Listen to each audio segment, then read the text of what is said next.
大家好，欢迎来到我的频道塔罗的低语，我是 Nico。那我们今天要占卜的课题是你们接下来的转折点在哪里？你们的转折点是由什么来触发的？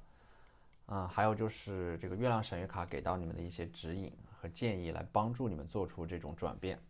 那在我们面前呢，有3组牌，从左到右分别是第一组牌、第二组牌、第3组牌。大家可以根据自己的直觉选择和你们连接最紧密的一组牌。稍后的话，我会做出一个解读。那么大家在选牌的过程当中，可以在弹幕上打出领取好运，来领取你们的专属好运。好，那我们现在可以开始选牌了。大家好，欢迎来到第一组牌。那首先我们抽到第一组牌的第一张牌权杖3啊，这张牌给我的感觉就是你们是背对着这个世界的，感觉你们好像在对抗着一些东西。一般来说，抽到权杖3的你们啊，一定是固执的、倔强的，但是你们同样也是坚定的和勇敢的，有一点像是孤独的勇者这种感觉啊。你们正在苦苦的坚持，长时间的为了某个目标而聚焦。这张牌给我的感觉就是你们放弃了很多，放弃了你们的娱乐生活，放弃了无效的社交，放弃了无意义的消费，以及在这个过程当中那些不被理解的孤独。所以说，从这张牌里边，我看到了你们的自控力、自制力啊、坚持以及深度思考的能力。那么第二张牌呢，圣杯10的逆位啊，它其实代表的是一种圆满，但是它现在是一个逆位，我看到了2种可能。第一种可能就是你们距离某个目标可能只有1步之遥了，转折点就在你们的脚下，你们已经来到了那个转折点当中。但是呢，这一组牌关于你们人生的转折点，它不是你们当下能够意识到的。你们现在处在这个转折点当中，只有当你们回过头来再看的时候，你们才发现，你们可能正在经历的就是一个转折点啊。你们现在所经历的每一天，都会是你们生命当中所迎接到的巨变，只不过你们没有觉察到而已。但是我觉得你们反而不需要太过于关注这个转折点。因为你们只要现在做好你们手上应该做好的每一件事情，你们就能够很顺利的度过这个转折点，然后进入到下一个生命的周期和轮回当中。其实我觉得有时候，如果我们过分的关注于转折点，反而会忽略掉那个转折点到来之前我们所做的那些努力。其实我们之前走过的每一步路都算数，正是因为我们之前所认真走过的每一步路，我们才能够来到这个转折点。所以说你们的每一步路都要认真走，所以说你们的每一步路都要认真走啊，而不仅仅只是在转折点当中打起精神。所以说这个，还有就是说这个逆位的圣杯10呢，它给我的另一个指引就是，有一些事情你们可能不需要去追求尽善尽美、十全十美。因为凡事太近，缘分势必早尽啊！就像天上的月亮，一旦圆满就立刻陷入亏厌啊；树上的果子一旦成熟就开始坠落。你们可能要留有一些余地，而不用凡事都做到极致。那些温和的才能持久啊！太过极端的可能会过早的透支你们的生命能量。所以说，无论是在感情还是你们的个人发展上面，这个指引它都适用。第3张牌呢是命运之轮。抽到这张命运之轮呢，说明命运正在给你们重新洗牌和抽牌。我觉得在近期你们能够明显的感觉到你们的人生似乎正在被加速，有一些新的机会和选择正在到来，有一些新的人会闯入到你们的生活当中。我们会接收到大量的消息啊，会感觉到好像生活有点失控，对，会感觉到有一点焦虑啊，这说明命运之轮正在推着你们往前走啊！我觉得抽到这组牌，你们可能马上就要突破那个命运之轮的重复和循环了。我觉得你们应该能够感觉到有一些东西在重蹈覆辙。当你们能够意识到这一点的时候啊，那重蹈覆辙的力量就不会在你们身上继续生效了，因为你们已经觉察到你们身处某种轮回当中，你们接下来会跳出这种轮回。每当你们感觉自己回到原点的时候，其实你们已经不是从前的那个你们了，你们正在加速的蜕变和进化。那么第4张牌呢，就是圣杯8啊，你们正在积蓄和酝酿着某种能量，这是为你们未来踏上一个新的旅程而做的准备啊！你们可能正在思索着某种转变和行动，这个圣杯八给我的感觉就是，你们可能会暂时的无视一些阻力，或者说身边的噪音啊，在接下来可能会做出一个比较大胆的决定，有可能是放弃掉一些稳定的工作，或者说稳定的生活，去追寻自己的梦想，或者说放弃一个在别人眼中看起来很好的机会，反而去追随你们内心当中的那个声音。所以说圣杯八它其实对应的是一种诗和远方，也就是说抽到这组牌的你们是一个理想主义者，之前的你们可能身处于某种忙碌当中，被生活追着往前跑，你们失去了对于自己的掌控权，而这个圣杯八它恰恰相反，你们会逐渐的开始掌控自己的精神和身体。我觉得你们现在处于一种默默奋斗的状态当中，你们的精神会从某种琐碎当中得到升华，你们会重新的把注意力放回到自己的身上。所以说这组牌我看到的是一种自我，彻底的自我。这个自我它不是一个贬义词，而是一个褒义词。正是因为你们的这种强大的自我，让你们敢于去追随自己内心当中的那个声音。所以我觉得你们接下来就是要开始放弃掉一些东西了，因为你们的人生，宇宙已经开始给你们显化出了一个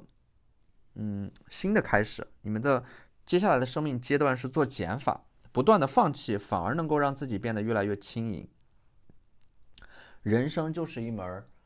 放弃的艺术啊！如果你们明白这一点，你们就能够明白很多。所以说，我们从这张牌也可以看到，你们现在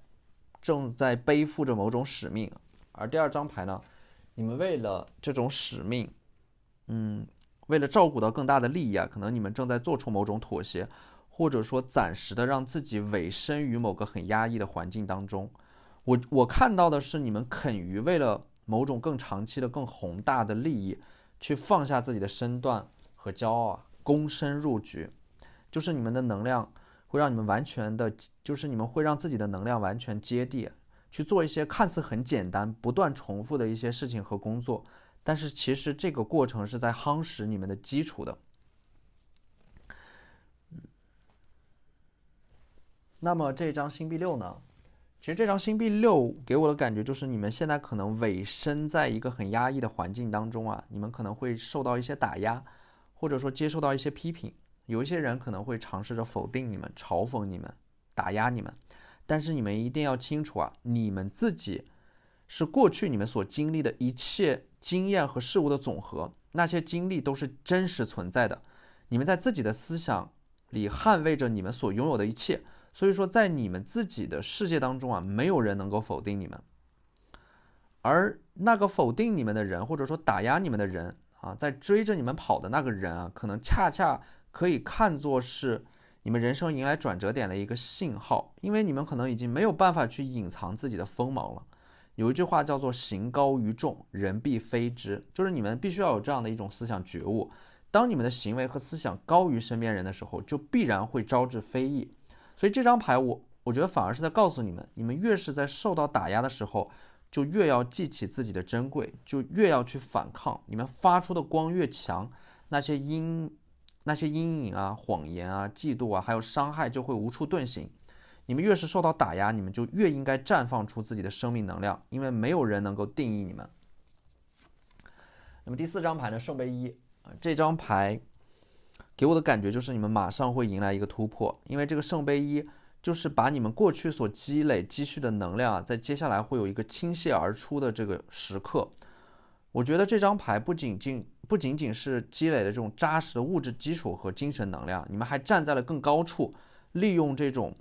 重力势能来帮助你们积蓄的这种能量更好的宣泄出去，去帮助你们冲破那些阻碍。这意味着什么呢？意味着是你们在接下来所完成的突破，它不完全是依靠你们自己的努力，还因为你们发现了某种方法，或者说利用某个支点来帮助你们完成那个看似不可能的突破。有一句话叫做君子信非义也，善假于物也。也就是说，你们在接下来的这种突破和成功，不仅仅是依靠你们的个人能力，你们还主动的去借助了一些工具来帮助你们更快的达到那个目标。在这个过程当中，有一些人就会给你们搭一把手，你们不仅会利用工具，你们可能还会通过组织建立人际之间的连接和关系来帮助你们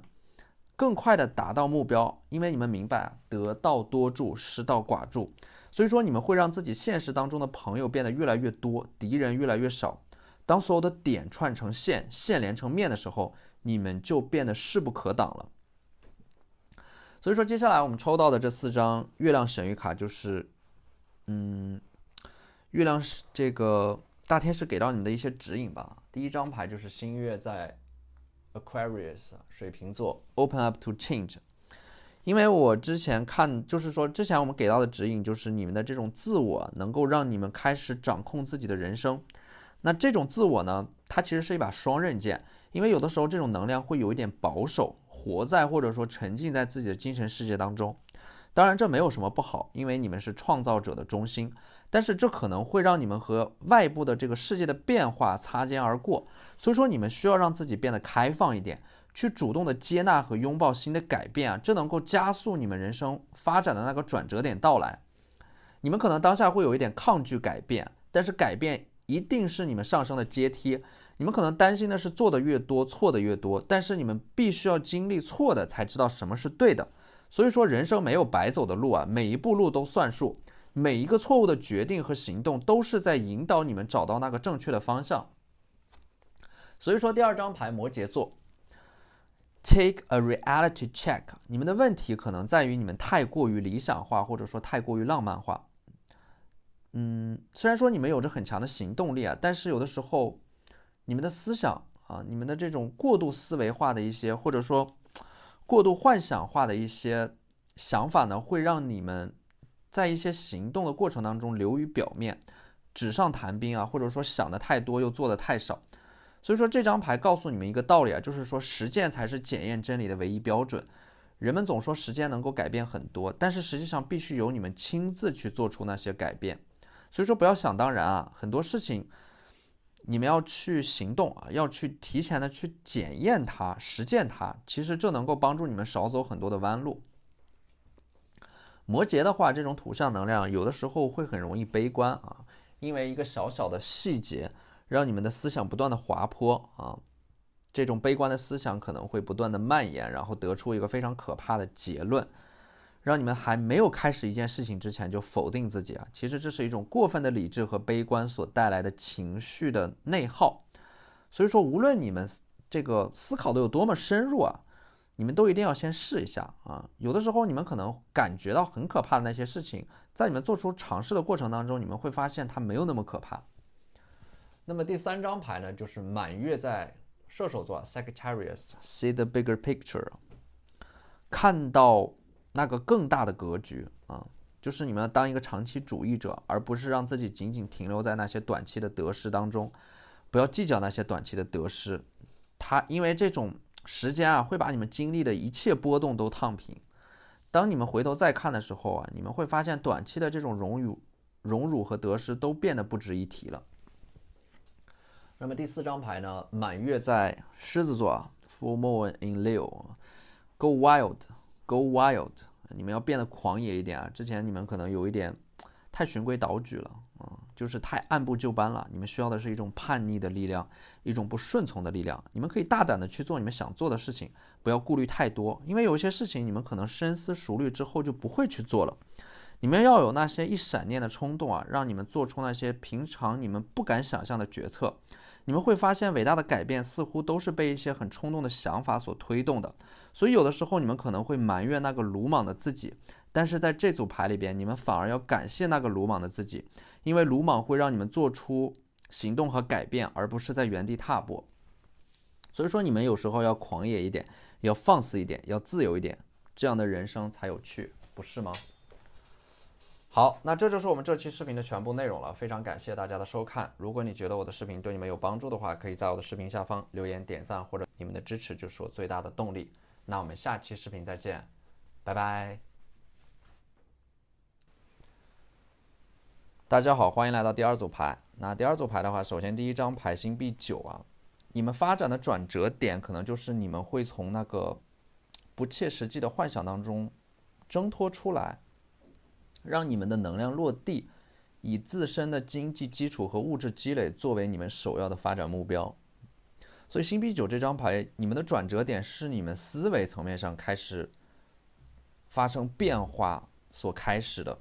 就是星币9它本身象征的是一种物质的富足。就是我觉得抽到这组牌的你们，可能已经有意识的去从一个消费者变成一个创造者和生产者，就是你们已经开始有意识的去积累自己的生产资料。这个时候你们的身份就已经发生了变化，而你们身份或者说思维发生的变化，又会让你们和外部世界的关系发生变化。因为你们的人生面临着3个最主要的问题和矛盾。第一个问题就是首先要解决人和物之间的问题，这就是你们现在可能所处在的这个阶段所面临的矛盾。接下来就是要解决人和人之间的问题和矛盾，而第3个阶段呢，就是你们要解决你们和自己内心之间的关系、问题和矛盾。那么这3个阶段呢，它是有着明确的顺序和关系的，不能够把它颠倒。所以说，在你们当下的这个阶段，你们可能必须要先解决物质层面的问题。说的直白一点，就是你们现在可能一切要以搞钱为第一要义和目标。所以我觉得抽到这组牌的你们，这种金牛和摩羯的能量会很强，因为你们的安全感很大一部分是来自于现实物质作为基础和保障所带来的这种安全感。我觉得当你们明白了这一点之后，你们就不会犹豫和纠结了，因为你们知道自己接下来的目标和方向在哪里。第2张牌权杖7，你们现在的问题可能是自身的这种投入和产出有一点失衡，你们在苦苦坚持，很累，但是又没有看到明显的结果。所以说这张牌它更像是你们精神层面上所产生的一种情绪的内耗你们可能在和自己较劲，你们在努力的对抗着一些自己的负面情绪你们会感觉到在这种情绪的内耗的漩涡当中，时间过得飞快，但是呢，可能你们会感觉自己什么都没有做，然后又会陷入到新的焦虑和浮躁当中。所以说这种情绪的内耗会让你们变得有一点麻木，因为你们在感觉自己不断的重复着一些相同的生活，在不断的原地踏步。而且呢，这种情绪的内耗还伴随着外部世界的挑战，就是说你们会感觉自己在人际关系当中好像一直都是被消耗的那一个人，或者说你们生活当中有一些人有一些事情就是在不断的消耗着你们，在不断的抽干你们的能量。所以有一句话叫做攘外必先安内所以说你们必须要向内先安顿自己的内心，解决情绪内耗。你们需要把注意力和时间都灌注在真正的行动、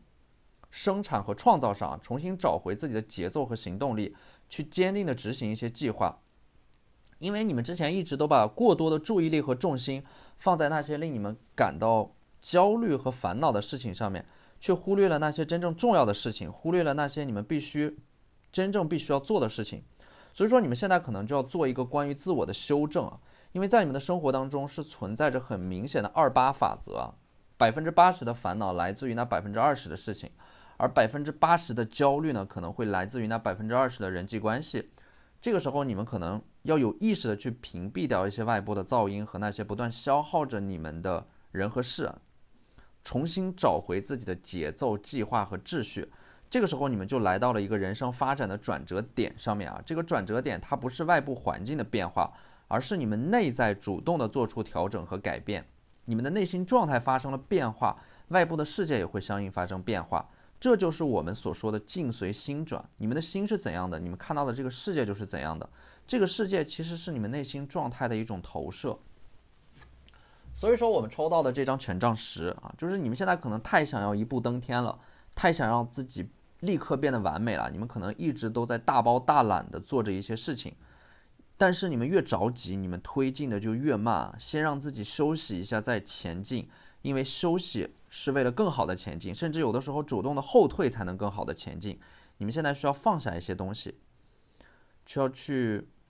减少你们身上的那种负担或者说这种负担是有的时候是你们自己加给自己的。并且呢，这张权杖10，你们内心当中有着一些很深重的执念。你们会发现蒙蔽你们双眼的并不是那些假象，而是你们内心当中的执念。这张牌给我的感觉就是有一点一叶障目不见泰山所以说有的时候你们要放下这种执念，它有的时候其实就是一种控制欲。当你们放下你们的控制欲，你们的世界立刻就会变得清澈起来要记住，不要一上来就把事情做到极致和完美先完成再完美。那么第4张牌呢， King of Swords 啊，宝剑国王啊，这张牌给我的感觉就是在接下来可能会有一个男性贵人出现，他的出现呢，就相当于是你们个人发展的一个转折点，他手上拿着的这把宝剑会给到你们一些很有价值的意见和建议啊，去指导你们的工作和学习。可能说这个宝剑国王的出现呢，他给到的一些建议，或者说给你们和你们开启的对话，能够立刻让你们恍然大悟。可能你们之前一直都在某种错误当中不断的重蹈覆辙，他能够立刻的一针见血的指出你们的问题所在。所以有的时候啊，当局者迷，旁观者清啊。如果说你们一直在埋头干活，但是忘了抬头看路啊，这个时候就需要有一个人来点醒你们。所以说接下来出现的这个风象特质的男性贵人啊，可能是它对应的是风象星座啊，可能是天秤、双子或者说水瓶的能量比较强。因为这组牌你们的这种土象能量比较强，所以说你们需要一个风象特质的人来给你们的发展指明一个方向。其实我觉得你们应该是不缺乏行动力的，你们缺乏的是一个明确努力的方向和一些四两拨千斤的策略。这个人的出现就是这个风象特质的人呢，会在你们的他会成为你们接下来发展的一个转折点啊。那么这张星币石可以看到啊，你们可能就是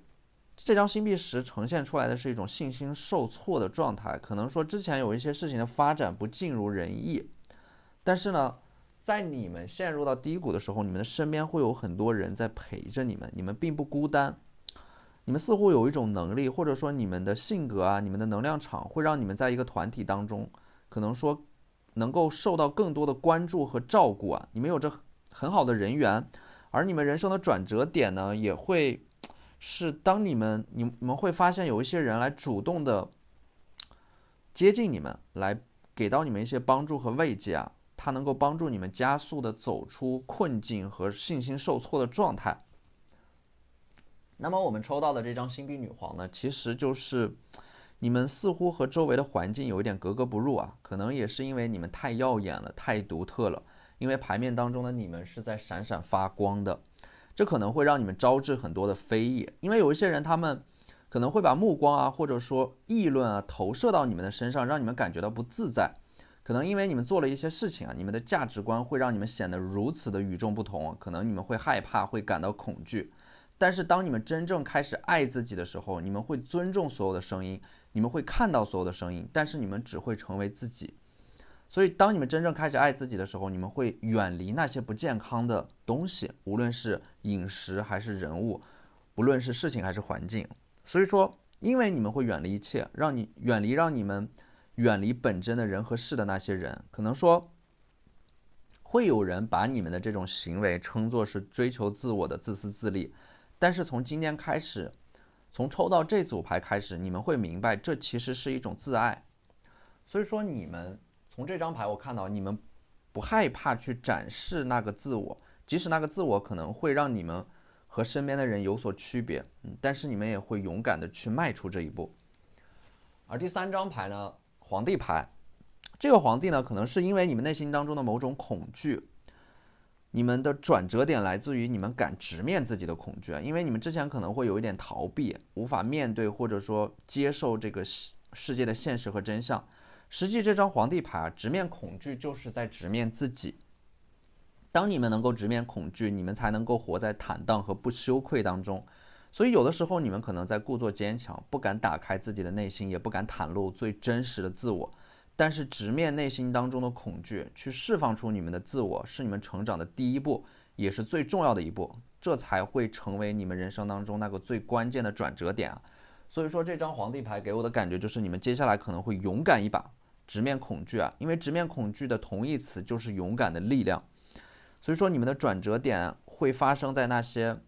你们会去做一些你们之前一直想做但是又不敢做的事情啊，这些事情可能拖了很久，但是你们知道你们总有一天需要去面对它。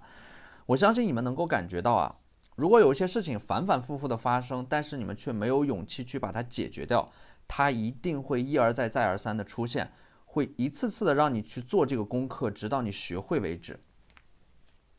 那么第四张牌呢，我们可以看到这张牌他会就是说接下来可能会有一个你们仰慕的人给你们发来消息，或者说主动的和你们取得联系。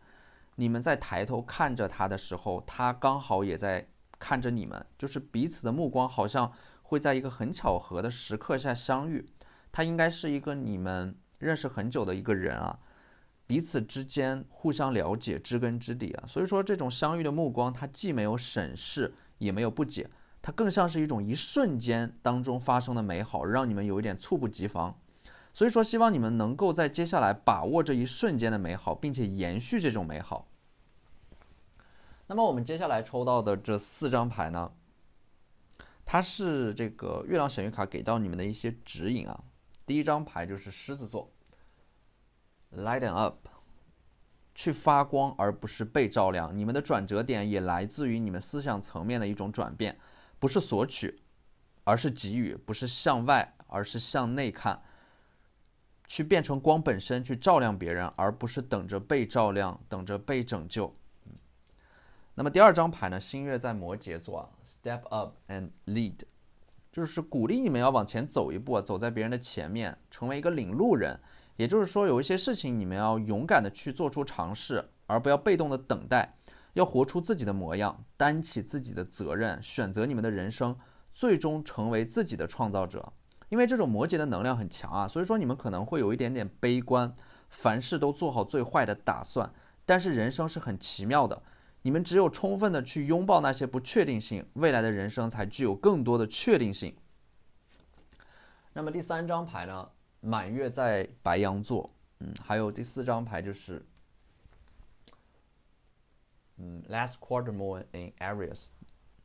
白羊座和摩羯座的这种都是白羊座的这种能量。这2张牌其实是在告诉你们，你们有能力去管理好那些你们有些敏感但又有一点泛滥的情绪。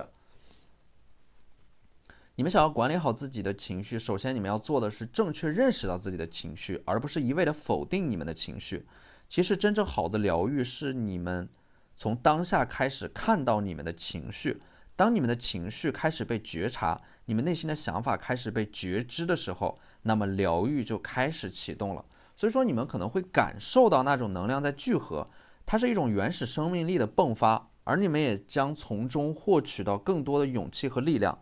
实际上每一种情绪它的出现都是有意义的，就连愤怒、痛苦、悲伤这些情绪都是在提醒你们要远离一些东西。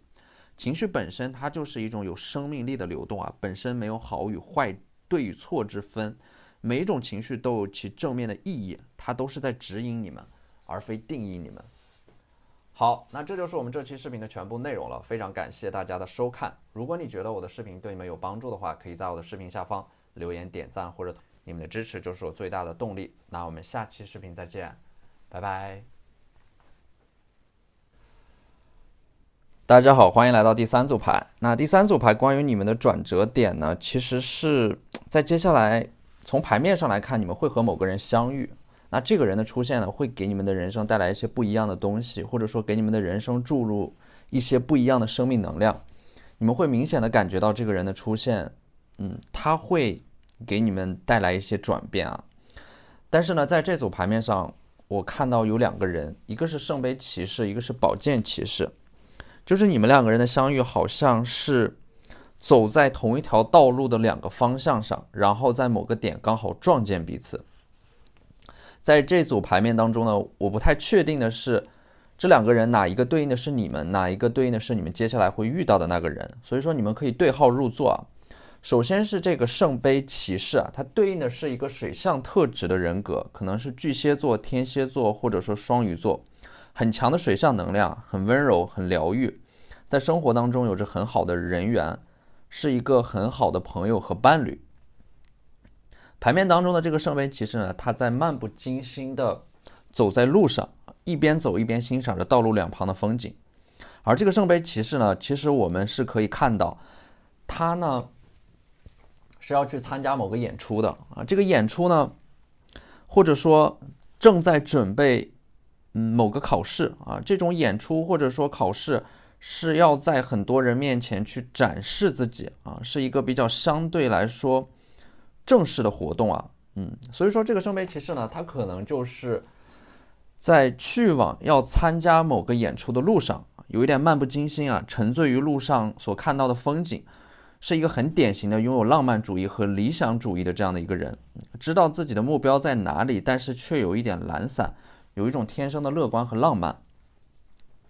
而牌面当中的另一个人呢，对应的是宝剑骑士啊，他带来的这种能量呢，相对来说会更沉重一点啊，因为宝剑骑士它是风象特质，天秤、双子和水瓶的能量很强，有着很强的事业心，聪明且理性，从事的工作呢也需要密切的思考和决策。而且这种风象特质的人格呢，很容易活在自己的世界里边啊，有一种冷冷的气质，会带来一点疏离感，思维敏捷，是现实当中的学霸，或者说职场当中的佼佼者，是会有一点点高冷的，目光如炬，内心强大，有着某种信仰，是一个不善于表达的强者。那么这个宝剑骑士呢，他其实是有一点独来独往的，有一点不合群，有一点格格不入，但是内心很坚定，很强大，有着很强的这种独立思考的能力。这个宝剑骑士呢，因为太聪明，选择太多啊，其实是有一点迷失在人生的这片森林当中的。